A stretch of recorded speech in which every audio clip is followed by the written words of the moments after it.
റമദാനിലെ നോമ്പ് നിർബന്ധമായ നോമ്പാണ്.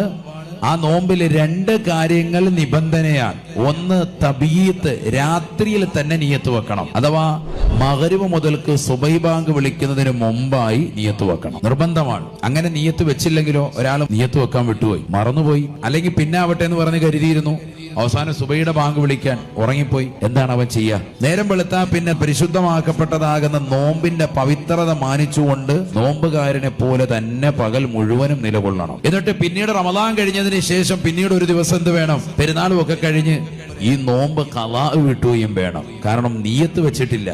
ഫർളായ നോമ്പ് ഖളാ വീട്ടിയാലും അദാ ആയി വീട്ടിയാലും എപ്പോൾ നിയത്ത് വെക്കണം? രാത്രിയിൽ തന്നെ നിയത്ത് വെക്കണം. ഒന്ന്.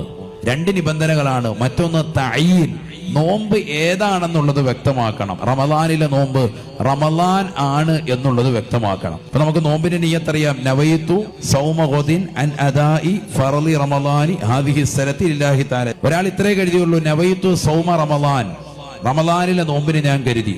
അത് ഫർളായ കാര്യങ്ങളൊക്കെ ഉൾപ്പെട്ടിട്ടുണ്ട്. നോമ്പ് ഒരു സ്വീകാര്യമാവും. ഇത്തരം വെച്ചാൽ തന്നെ എന്തായി? നിയ്യത്തായി. മനസ്സിലാക്കാൻ പറഞ്ഞതാണ്.